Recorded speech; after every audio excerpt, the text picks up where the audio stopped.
सभी को इस वीडियो को शेयर कर देना है, स्टेटस लगा देना है, सारा ग्रुप में भेज देना है, समझे, ताकि मॉडल सेट का सलूशन सभी के पास पहुंच जाए और अच्छा से पहुंचे।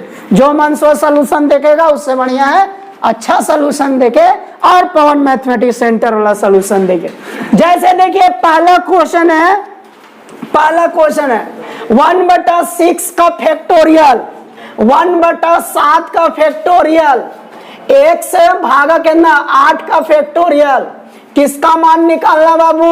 x का। इसको हम लोग क्या पढ़ते हैं? फैक्टोरियल।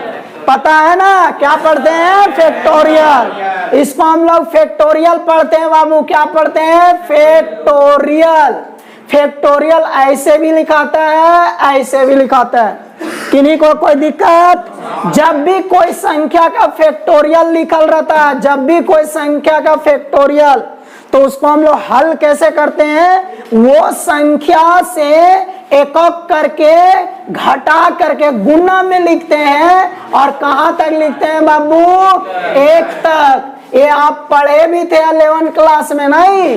फैक्टोरियल के बारे में आप पढ़े हैं। फैक्टोरियल का मतलब होता है जिस संख्या का फैक्टोरियल बोला गया है वो संख्या को लिखना है, उसके बाद एक-एक करके घटा करके सभी को गुना करके लिखेंगे और अंतिम कहां तक?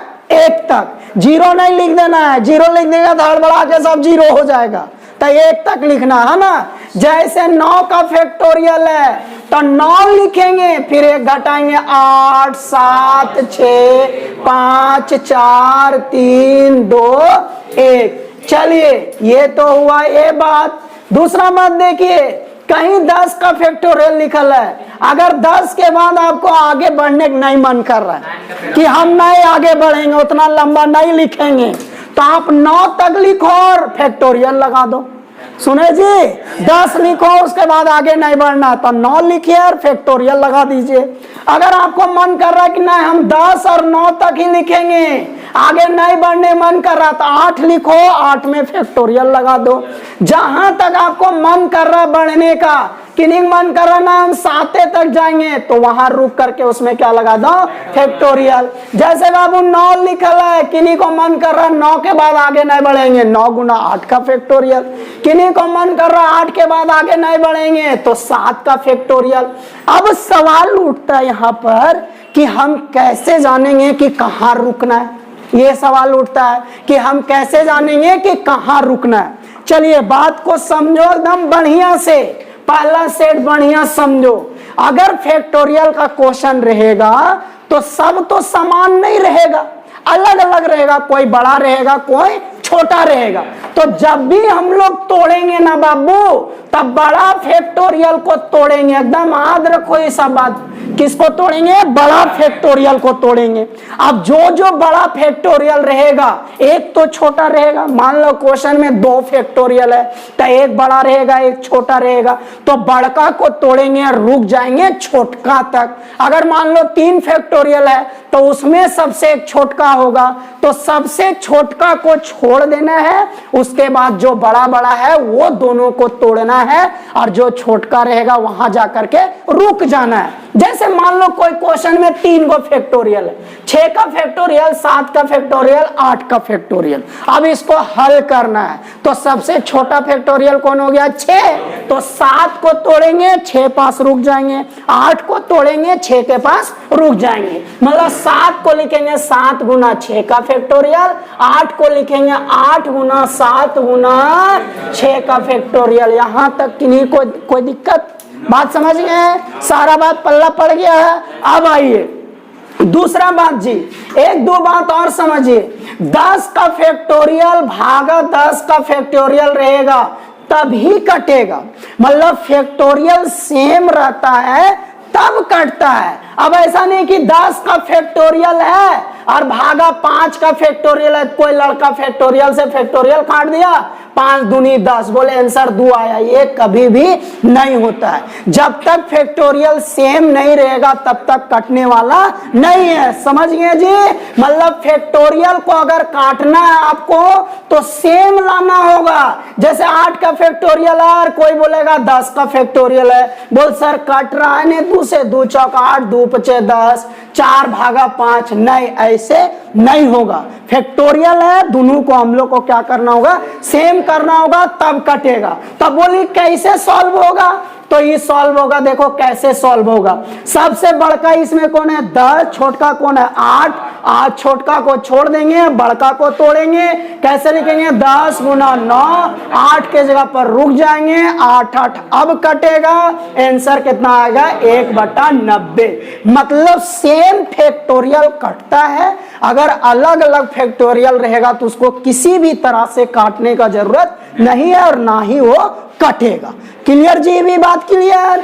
और बात सुनिए, फैक्टोरियल का बात आया है तो 0 का फैक्टोरियल कितना होता है रे, 0 का फैक्टोरियल 1 होता है, एकदम याद रखो। 1 का फैक्टोरियल रे 1, 1 का फैक्टोरियल कितना 1, 0 का फैक्टोरियल 1। नेगेटिव नंबर का फैक्टोरियल रे, नेगेटिव नंबर का फैक्टोरियल, नेगेटिव नंबर का फैक्टोरियल नहीं होता है। मतलब -10 का अगर फैक्टोरियल आपसे पूछे तो ये डिफाइंड नहीं है। तो जहां भी नेगेटिव नंबर का फैक्टोरियल का कुछ क्वेश्चन रहेगा सीधे ऑप्शन लिखना, इनमें से कोई नहीं, नॉट डिफाइंड। कभी भी समान फैक्टोरियल सेम फैक्टोरियल रहेगा तभी काटना है। अगर अलग अलग फैक्टोरियल रहेगा तो किसी भी तरह से कटने वाला नहीं है। समझ गए? 0 का फैक्टोरियल कितना होता है 1 और 1 का फैक्टोरियल कितना होता है 1। अगर कोई भी फैक्टोरियल को आपको कहीं रुकने का मन कर रहा है वहां रुक जाइए, केवल उसमें क्या लगा दीजिए, फैक्टोरियल। आप कैसे जानोगे कौन फैक्टोरियल को कहां रोकना है, तो जो सबसे छोटा फैक्टोरियल रहेगा उसको देख लीजिए और बड़ा फैक्टोरियल को वहां जाकर के रोक दीजिए और उसमें क्या लगा दीजिए, फैक्टोरियल, ताकि सेम सेम फैक्टोरियल आपस में कॉमन लेके या किसी तरह आपस में क्या हो जाए, कट जाए। आया बात समझ में? एक क्वेश्चन में इतना सारा बात बताएं। अब फैक्टोरियल से जहां भी क्वेश्चन रहे एग्जाम में, चाहे सेट 2 में चाहे सेट 3 में, वो आपके लिए अब क्या हो गया, आसान हो गया और वो क्वेश्चन आपसे बन जाएगा। इसी तरह सारा क्वेश्चन का डिटेल में भी पढ़ेंगे और समझेंगे। सुने जी? अभी आसान हो गया। देखो तो सबसे छोटका 6 का फैक्टोरियल एकरा ये तर रख, एकरा ये तर 7 के ना लिख भी 7 गुना 6 का फैक्टोरियल, 8 के ना लिख भी 8 गुना 7 गुना 6 का फैक्टोरियल। 6 का फैक्टोरियल कॉमन लेके कट गया, 1 भागा 1, 1 भागा 7, 1 भागा 8 गुना 7 56। इधर लघुत्तम ले लो 7, 7 + 1 बराबर x बटा 56, 8 भागा 7 बराबर x बटा 56, 8 गुना 56 भागा कितना 7, 7 8 56, x का मान 64। पहला क्वेश्चन में किन्हीं को कोई परेशानी बन गया। अब आ जाइए दूसरा क्वेश्चन, अभी नहीं उतारना, भागल नहीं जा रहा है। दूसरा क्वेश्चन देखिए, क्वेश्चन देखिए, आपको ये n बराबर दे दिया गया है 4n - 3, एकदम ही चेंगा वाला क्वेश्चन है। ये n बराबर 4n - 3 दे दिया गया है। कहता ये 17 का मान निकालो, ये 24 का मान निकालो। मतलब n के जगह पर 17 खाली बैठा देना है, तो 17 बैठा दीजिए, -3 हल कीजिए, 17 चौक 68 रे 64 के कह रहा लगा 68 17 चौक 64 कह रहा है के साइंस ले पढ़ रहा है सब सर्वन और बोलेगा टॉपरे करेंगे। अरे इसने आदमी जब एग्जाम रहता दूर रात पहले जगल रहता और व्हाट्सएप देखते रहता, क्वेश्चन और आगलो जे मन से क्वेश्चन फिर कहता कि सर एक सॉल्यूशन भेजबी कि ना, बोला स्टूडेंट चाहिए कि ना तोरा भेज सर बहन के ने जेकरा 17 गुना 4 ना हो या सोच का आईएससी करता, वो टॉपर करता और 10वां में 100 नंबर है, जेकरा 17 गुना 4 ना हो या देख गया था कितना आएगा 65, 24 बेटा 24 गुना 4 रे बता, नहीं बता 96, 96, ये सब पहले गुना कर लिए 24 गुना 4, वो 17 गुना 4 गड़बड़ा लिए, 24 गुना 4 में बैलेंस करेंगे। अरे बाबू मास्टर साहब समझ। चलिए दूसरा क्वेश्चन में क्लियर। अब आ जाइए तीसरा क्वेश्चन। तीसरा क्वेश्चन में बोला है कि स्लोप निकालो, बताएं किनारे। एक लाइन है जिसका 2 पॉइंट दे दिया गया है, 3 - 2 -1, 4। स्लोप निकालना है। स्लोप निकालने का 2 फार्मूला बताए थे। पहला फार्मूला का अगर एंगल दिया रहेगा तो टेन थीटा, टेन थीटा का मान क्या कहलाता है? स्लोप। और दूसरा नियम बताए थे कि अगर पॉइंट दिया रहेगा तो स्लोप निकालने का फॉर्मूला होता है y2 - y1, माइनस करते हैं और माइनस है भागा x2 - x1, ऊपर आ गया 6 भागा -4, -3 भागा कितना आ गया? 2। तीसरा क्वेश्चन का स्लोप होगा -3 भागा 2। चलो चौथा पढ़े। कहता है कि find the point on x axis. X axis पर एक पॉइंट निकालना है जो इक्वल डिस्टेंस पर है 2 पॉइंट से, 7,6 और 3,4। देखिए कैसे बनेगा चौथा क्वेश्चन। देखिए इधर कहता है एक पॉइंट निकालो एक्स एक्सिस पर। देखते रहो, इधर सुनते रहो। एक्स एक्सिस पर पॉइंट निकालना है तो एक्स एक्सिस पर मान लो पॉइंट कोई भी, तो a,0 होगा, y का मान 0 होगा। अब ये पॉइंट 2 पॉइंट से बराबर डिस्टेंस पर है, 2 पॉइंट से बराबर डिस्टेंस पर है। एक पॉइंट आपको दे दिया गया है 7,6 और दूसरा पॉइंट दे दिया गया 3,4। किन्हीं को कोई दिक्कत? चलो 2 पॉइंट दे दिया गया है, दोनों पॉइंट से ए पॉइंट क्या है? इक्वल डिस्टेंस पर। तो कहता है ये पॉइंट का मान निकालो। एकदम ये 10वां वाला क्वेश्चन हुआ है, चेंजमेंट वाला क्वेश्चन हुआ। मान लिए पॉइंट को P लिखेंगे गिवन, PQ बराबर PR, दोनों तरफ स्क्वायर कर दिए, PQ स्क्वायर बराबर कितना? PR square. अब डिस्टेंस फार्मूला लगाएंगे। डिस्टेंस फार्मूला जानते हो? x2 - x1 का होल स्क्वायर, y2 - y1 का होल स्क्वायर, x2 - x1 का होल स्क्वायर, y2 - y1 का होल स्क्वायर। रूट के अंदर होता है लेकिन स्क्वायर के कारण रूट कटने जाएगा। चलिए अब इसको होल स्क्वायर में तोड़ लोगे, a square b square -2ab, 6 - 0 6 का स्क्वायर कितना? 36, a - b का whole square, a square b square -2ab, 4 - 0 4 का होल स्क्वायर कितना? 16। बताइए किन्हीं को कोई परेशानी यहाँ तक? ये स्क्वायर क्या होगा? कट जाएगा। नंबर वाला को एक तरफ करो और ए वाला को एक तरफ। 49 और 36 कितना होगा बता सकते हो? कितना हो जाएगा? 85 हो जाएगा। 85 हो गया। और 16 और 9 कितना हो जाएगा? 16 और 9 25। इधर आ गया -25, इधर -6 है, इधर वाला -14 है, इधर आ जाएगा। कितना आएगा? -14 है। -14 है, इधर का हो गया +14। 85 में से 25 गया रे, कितना होगा? 60। इधर -6 +14 है, कितना होगा? 8 है। तो ये बराबर 60 भागा 8, मतलब कितना बार में कटेगा? 4 से। 15 चौक 60, 4 दूनी 8, 15 भागा 2, मतलब जो पॉइंट होगा उसका कोऑर्डिनेट 15 भागा 2,0। बताइए किन्हीं को यहाँ तक कोई परेशानी? समझ में आ गया कि नहीं? क्वेश्चन नंबर 5वां देखो इधर, सबसे आसान क्वेश्चन। कहता है कि एगो पैराबोला दे दिया गया है, y स्क्वायर 12x। क्या कहता है कि इसका फोकस निकालो और लेंथ ऑफ लेटस रेक्टम। तो सबसे पहले इसको ये फार्मूला में बदलिए, ये फार्मूला में बदलिए ना। 4 गुना ये गुना x में, ये किसका मान हो गया? a का। तो इसी के साथ फोकस का कोऑर्डिनेट हो गया 1,0, मतलब 3,0। लेंथ ऑफ लेटस रेक्टम कितना हो गया? 4 गुना ये, 4 गुना ये मतलब 4 गुना 3 मतलब 12। वैसे भी हम बताएं कि जो भी जिसका पावर 1 रहता है उसके साथ जितना भी गुना रहेगा वही किसका आंसर होता है? Latus rectum. माइनस में रहेगा खाली प्लस में लिख देना है, वो आंसर किसका हो जाएगा बाबू? लेटस रेक्टम का। क्लियर? 6 नंबर है ना, कहता है नेम दी ऑक्टेंट्स। आओ सुनो इधर, ये ऑक्टेंट्स क्या है पहले इसको क्लियर कीजिए। ये वर्ड क्या है? ये वर्ड 3D से आया बाबू, 3D से। 3D से जब हम लोग 2D पढ़ते हैं तो उसमें क्वाड्रेंट होता है, first quadrant, second quadrant, third quadrant, fourth quadrant. मतलब 2D में 2 axis, X axis, Y axis, जिसके कारण 4 क्वाड्रेंट आता है। लेकिन ये ऑक्टेंट्स वर्ड 3D से आया है।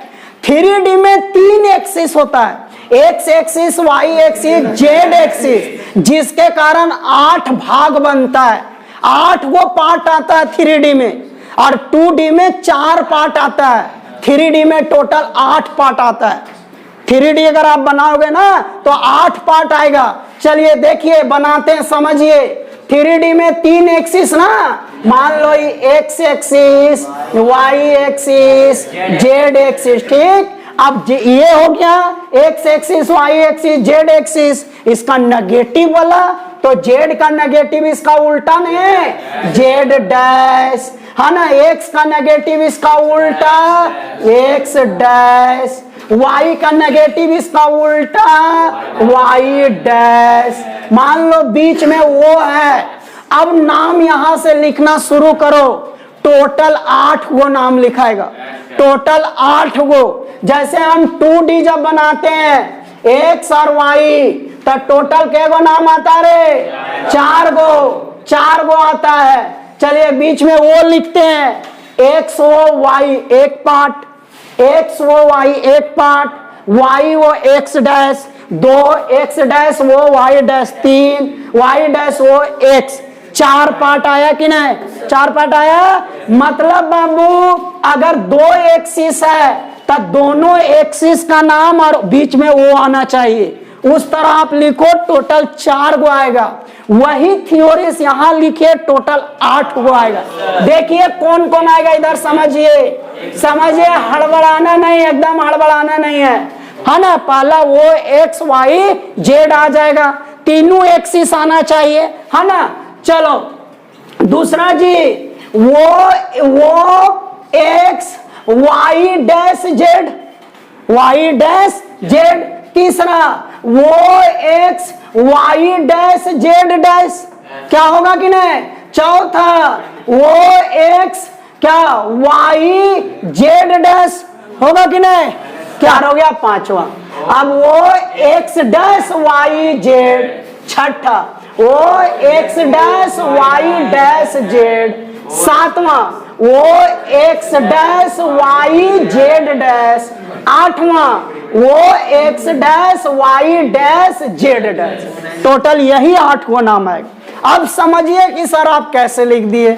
अब आइए सुनिए, 3D है, 3D में एक पॉइंट में कितना कोऑर्डिनेट? 3 कोऑर्डिनेट, एक्स का मान, वाई का मान, जेड का मान। आइए सुनिए, एकदम हड़बड़ाना नहीं है, इधर गोली मारिए। देखिए मान लो कि एक पॉइंट लिए जिसमें तीनों का मान होगा एक्स वाई जेड। क्लियर हो गया बाबू? अब आइए, कभी भी हम लोग कोई पॉइंट लिखेंगे, शुरू में एक्स का मान, बाद में वाई का मान, और फिर उसके बाद में जेड का मान। शुरू तो एक्स का मान होता है, फिर अगर 3D में है तो एक्स के बाद वाई होगा और अंतिम में जेड होगा। क्लियर हो गया? अब आइए कैसे लिखाया से देखिए, कुछ रटना उठना नहीं, हम वैसे लिख दी। काट दिमाग में क्या सेट करके लिखें से आप भी समझिए। 3D में 3 मान को, 3 मान से एक पॉइंट बनता है, एक एक्स का मान, वाई का मान, उसके बाद जेड का मान। कोई भी पॉइंट लिखेंगे तो तीनों प्लस में होगा। शुरुआत अगर तीनों प्लस में होगा तो तीनों प्लस में होगा तो डैश वाला नाम लिखाएगा कि बिना डैश वाला? बिना डैश वाला। तो पहला हो जाएगा एक्स वाई जेड, खाली वो लगा दो, खाली वो लगा दो, तो तो पहला नाम हो जाएगा वो एक्स वाई जेड। वो एक्स वाई जेड का मतलब तीनों पॉइंट प्लस में, किन्हीं को कोई दिक्कत। दूसरा पॉइंट हो सके वाई माइनस में रहेगा, तो वो X Y dash Z. Clear. तीसरा मान लो ई माइनस में होगा तो वो एक्स वाई जेड डैश। चौथा मान लो ये दोनों माइनस में होगा तो वो X Y dash Z dash. देखिए वही लिखे कि ना, देख लो, हो सके तीनों प्लस में रहे, हो सके वाई माइनस में रहे, हो सके वाई जेड दोनों माइनस में रहे, हो सके जेड माइनस में रहे। क्लियर। दूसरा स्थिति हो सके ये है माइनस में रहे, ई माइनस में रहे, E plus, E plus, E minus में रहे, ई माइनस में रहे, ई प्लस, ई माइनस में रहे, ई प्लस, ई माइनस। हो सके ये तीनों क्या रहे, माइनस में रहे। तो माइनस का मतलब डैश और प्लस का मतलब बिना डैश। तो अगर ये इसका मतलब हुआ एक्स वाला माइनस, वाई जेड वाला प्लस, इसका मतलब ये दोनों माइनस जेड वाला प्लस, इसका मतलब ये दोनों माइनस वाई वाला प्लस, और अंतिम स्थिति ये भी हो सकता है ना कि तीनों माइनस। इसका मतलब नाम हो जाएगा वो x dash Y dash Z dash. Clear हो गया कि अभी भी कोई कंफ्यूजन? तो 3D में कितना पार्ट, कितना संभावना? 8। अब बोला है क्वेश्चन में ऑक्टेंट, ऑक्टेंट्स मतलब यही हुआ 3D में 8 पार्ट आता है, वही 8 पार्ट को ऑक्टेंट्स बोलते हैं। अब बोलता है कि कौन ऑक्टेंट्स में इलाज कर रहा है, तो ये सब लिखने कोई जरूरत नहीं है, डायरेक्ट पॉइंट देख के आंसर मार दोगे डायरेक्ट। अगर समझ गया मेरा थ्योरी, अगर समझ गया कि एकदम जब माइनस में रहता होगा डैश में लिखो और जब प्लस में रखता होगा बिना डैश में। क्लियर। देखिए क्वेश्चन का दल का छठा में 1 2 3 कहा, तो वो एक्स वाई जेड में सब बिना डैश में लिखे तो कहा प्लस में है। दूसरा का कहा -4 -2 -3 कहा वो x dash Y dash Z dash. Clear. समझा कि ना? यही आंसर बोला है कि कौन नाम दो ऑक्टेन, नेम लिखना, नाम कि कौन पार्ट में लाइच कर रहा है, कौन पार्ट में, मतलब ये 8 में से कौन नाम लिखाएगा। तो ये समझ गया ना, तो अब इसको लिखने की जरूरत नहीं है, क्वेश्चन में देख करके डायरेक्ट आंसर मार दो। क्लियर। अब इस तरह का क्वेश्चन पूछेगा भी जम्मम तो बोलो नहीं बनेगा, बन जाए ना। चलिए इसी के साथ 6 नंबर क्वेश्चन क्या हो गया, कंप्लीट। एक क्वाइन को टॉस किया गया है, कहता तब तक टॉस करते रहना जब तक हेड नहीं आ जाए, तो कहता सिंपल स्पेस बनाई। चलिए समझते हैं इस तरह का क्वेश्चन के बारे में, पहले समझते हैं। सबसे पहले हम लोग समझते हैं सिंपल स्पेस होता क्या है। इधर देखो रे ये अमित, इधर देखो सर्वर। तो प्रोबेबिलिटी में 3 वर्ड जो है से बहुत ज्यादा इंपॉर्टेंट है। अगर ये 3 वर्ड किन्हीं को क्लियर रहता है फिर प्रोबेबिलिटी में उनको जरा सा भी प्रॉब्लम नहीं होता।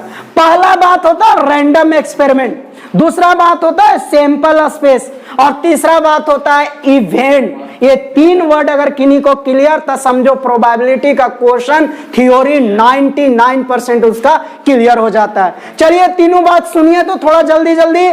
पहला बात आज करवाते हैं, रैंडम एक्सपेरिमेंट मतलब क्या होता है। रैंडम एक्सपेरिमेंट मतलब होता है बाबू कि प्रोबेबिलिटी में अगर आपको क्वेश्चन में कुछ काम करने के लिए बोला गया तो जो काम करने के लिए बोला गया है उसी काम को हम लोग क्या बोलते हैं, रैंडम एक्सपेरिमेंट। रैंडम एक्सपेरिमेंट का मतलब होता है जैसे तैसे कोई काम करना, बिना कोई फार्मूला के, बिना कोई रूल के, बिना कोई नियम कानून के, बिना कोई कंडीशन के अगर कोई काम हम लोग करते हैं तो उसी काम को हम लोग क्या बोलते हैं, रैंडम एक्सपेरिमेंट। मतलब वैसा काम जिस पर कोई भी रूल, थ्योरी, नियम, कानून काम नहीं करता है उसी काम को क्या बोलते हैं, रैंडम एक्सपेरिमेंट। जैसे उदाहरण, अगर हम लोग क्वाइन को फेंकते हैं तो क्वाइन को फेंकने में कोई भी नियम कानून नहीं है कि आप क्वाइन को ऐसे फेंकोगे तो हेड आएगा, वैसे फेंकोगे तो टेल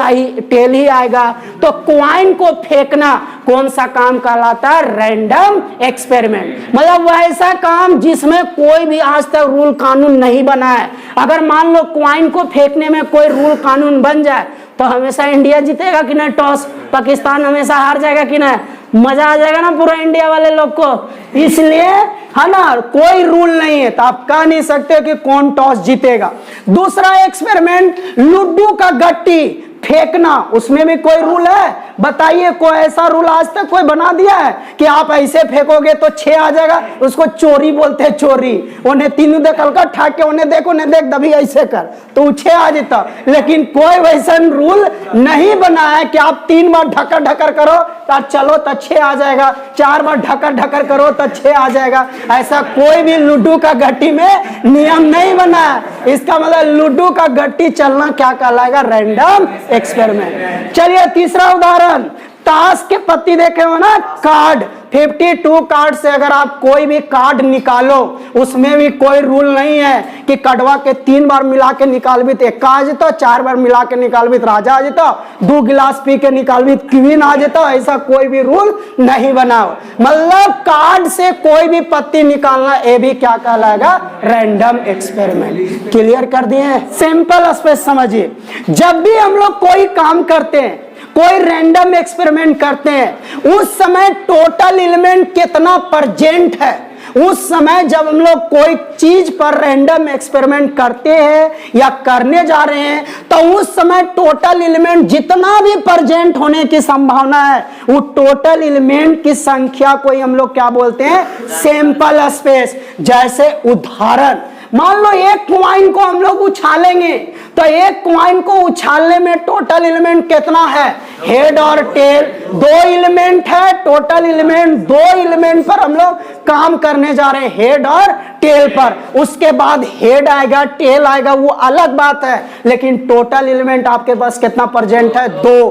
तो ये दोनों की समूह को ही हम लोग क्या बोलते हैं? Sample space. लूडो का गट्टी को अगर आप फेंकोगे, लूडो का गट्टी जिसको डाइस बोलते हैं, डाइस, तो इस समय टोटल एलिमेंट क्या रहता है? 6 गो। आपके पास 6 गो एलिमेंट है। आप बशर्ते आप चलोगे तो आपका 1 आएगा, 2 आएगा, वो अलग बात है, लेकिन आपके पास टोटल संभावना कितना एलिमेंट का? 6। मतलब 1 2 3 4 5 6, ये ग्रुप क्या कहलाएगा? Sample space. अब आ जाइए, कार्ड से अगर आप एक पत्ती निकालते हो, एक कार्ड निकालते हो, आप एक कार्ड निकालते हो, लेकिन टोटल कार्ड कितना रहता है? 52। तो 52 कार्ड की संख्या क्या कहलाएगा? Sample space. ये भी बात क्लियर जी? कोई दिक्कत? अब आ जाइए, इवेंट क्या होता है ये भी समझ लीजिए। आपका क्वेश्चन सैंपल स्पेस पर है, लेकिन इवेंट में साथ साथ समझ लेते हैं। चलिए, इवेंट मतलब क्या होता है?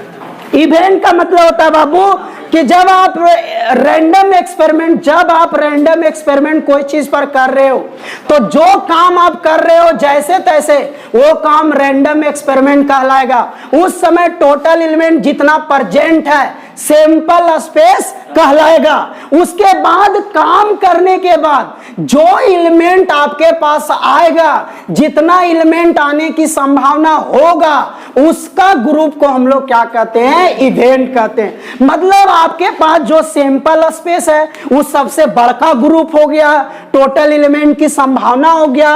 अब उस टोटल एलिमेंट की संभावना से आप कोई काम कर रहे हैं, उसके बाद उस काम के अनुसार जो एलिमेंट उसमें आने की संभावना है, वो उसका सेट, उसका ग्रुप को ही हम लोग क्या बोलते हैं? इवेंट बोलते हैं। मतलब सैंपल स्पेस से छोटा छोटा पार्ट, छोटा छोटा ग्रुप को ही हम लोग क्या बोलते हैं? इवेंट बोलते हैं, जिसको सबसेट भी बोला जाता है। सबसेट का मतलब होता है सेट का छोटा छोटा पार्ट, उसका छोटा छोटा समूह को ये क्या बोलते हैं? सबसेट। जैसे समझिए, उदाहरण से समझिए, मान लीजिए आप एक कॉइन को फेंकें। कॉइन को फेंकना रैंडम एक्सपेरिमेंट, क्योंकि कॉइन फेंकने में कोई रूल नहीं बनाए, तो फेंकना रैंडम एक्सपेरिमेंट। कॉइन को फेंकते हैं तो टोटल एलिमेंट 2, हेड और टेल। ये हेड और टेल की समूह क्या कहलाएगा? Sample space. मान लीजिए आप फेंकें, आ गया आपका हेड, तो केवल हेड का समूह, हेड का ग्रुप, हेड का सेट क्या कहलाएगा? इवेंट कहलाएगा। समझे जी? मान लीजिए लूडो का गट्टी आप फेंकते हो, तो लूडो का गट्टी फेंकना रैंडम एक्सपेरिमेंट। टोटल एलिमेंट कितना? 6। तो ये 6 जो है, ये कौन सा सेट कहलाएगा? Sample space. अब मान लीजिए आप फेंकर आपका आया 6, तो 6 का सेट आपका क्या कहलाएगा? इवेंट। मतलब सैंपल स्पेस से जो छोटा सेट बनेगा, जो उससे एलिमेंट आएगा, उसी का सेट क्या कहलाएगा? इवेंट। जैसे एक जनरल लाइफ का उदाहरण समझते हैं। मान लो मेरे क्लास में 50 स्टूडेंट पढ़ रहा है, तो 50 स्टूडेंट का समूह सैंपल स्पेस। हम उधर से आए, सभी को मारना पीटना शुरू कर दिए, जैसे तैसे पीटना शुरू कर दिए। बहुत दिन से देख रहे हैं, बदला लेना सरल, लाइक कमेंट सब्सक्राइब करता नहीं है, तो उधर से अचानक आए, बिना कुछ सोचे समझे सबको पीटना शुरू कर दिए। तो मेरा पीटना जो काम है so random experiment. Total student कितना? 50 का समूह सैंपल स्पेस। मान लीजिए उसमें से 10 को रोवे लगा, तो रोने की ग्रुप को ही हम लोग क्या बोलेंगे? इवेंट बोलेंगे। उसमें 10 को हंसे लगा, वो 10 को हंसने वाला ग्रुप को क्या बोलेंगे? इवेंट। मतलब सैंपल स्पेस से ही जो छोटा छोटा ग्रुप बनेगा उसी को हम लोग क्या बोलेंगे? इवेंट बोलेंगे। मान लो 10 वो उल्टी शुरू हो गया, बहुत दिन से देख रहा था, हमको भी मन में दबदबा था उन लोग के, बोल बहुत दिन से देख रहे हैं ना, डेली बैल सुअर हो रहा है हम लोग का, बोल इज्जत हम लोग का भी है, शुरू हो गया ही मौका में। तो वो 10 वो जो उल्टी शुरू हो गया, वो उल्टी शुरू वाला सेट जो 10 बना, वो क्या कहलाएगा? इवेंट कहलाएगा। क्लियर जी? तो 7वां बोला है कि एक कॉइन को तब तक, सुनो अभी, एक कॉइन को तब तक उछालते रहना जब तक हेड नहीं आएगा। समझने वाला क्वेश्चन है।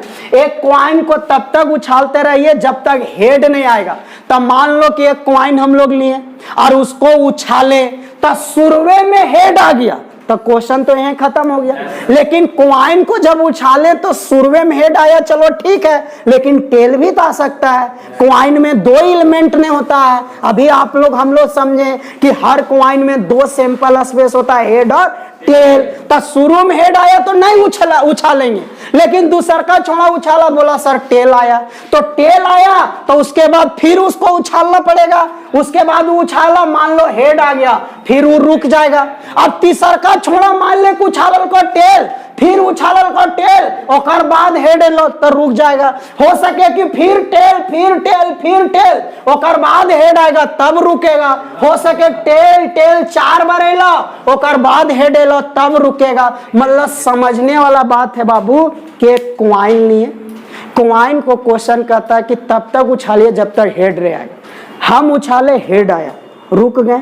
दूसरा का लड़का उछाला, हेड टेल आया, तो उसको फिर से उछालना होगा। तो फिर से उछालना होगा, का गारंटी हेड आएगा? कोई गारंटी है का? हो सके टेल आएगा। तो मान लो कि हम मान लिए कि दूसरा टेल उछाला और बाद हेड आ गया, तो ये भी एलिमेंट हो सकता है। कौन कौन एलिमेंट हो सकता है सो लिखना है। शुरू में हेड हो सकता है, टेल आया और बाद हेड आया, ये भी हो सकता है। को हो सकता है कि 2 बार में टेल आया, तीसरा में हेड आया, ये भी हो सकता है। हो सकता है 3 बार टेल आया, चौथा में हेड आया, ये भी हो सकता है। अभी रुका नहीं है। हो सके 4 बार टेल आया, 5वां में हेड आया, ये हो सकता है, कंफर्म नहीं है। हो सके 6 बार 4 बार टेल, हो सके टेल आ रहा है, 5 बार टेल आ रहा है, और बाद हेड आया। क्या ये रुकने की संभावना है? नहीं रुकेगा, नहीं रुकेगा। हो सके उछालते हैं, टेल आ रहा है, टेल आ रहा है, अंतिम में हेड आया, तो कोई संभावना है? तो इस बात में जितना एलिमेंट आ सकता है वो सभी को लिख दीजिए, और वही एलिमेंट की संभावना को हम लोग क्या बोलते हैं? सैंपल स्पेस बोलते हैं। तो एक कॉइन को तब तक उछालिए जब तक हेड नहीं आएगा। तो पहला बार में उछाले, हो सके हेड आया, ये भी संभावना है। हो सके टेल आया और बाद हेड आया, ये भी संभावना, लेकिन कोई गारंटी नहीं कि एक ही बार में आ जाए। हो सके 2 बार टेल आवे और बाद हेड आवे, हो सके 3 बार टेल आवे और बाद हेड आवे, और बाद हो सके 4 बार टेल आवे और बाद हेड आवे। मतलब ये चलते रहेगा, रुकने की संभावना नहीं है। तो इसी तरह जितना भी एलिमेंट होगा एक क्वेश्चन नंबर 7 का क्या कहलाएगा? Sample space. इसी के साथ क्वेश्चन नंबर 7 क्या हो गया? खत्म।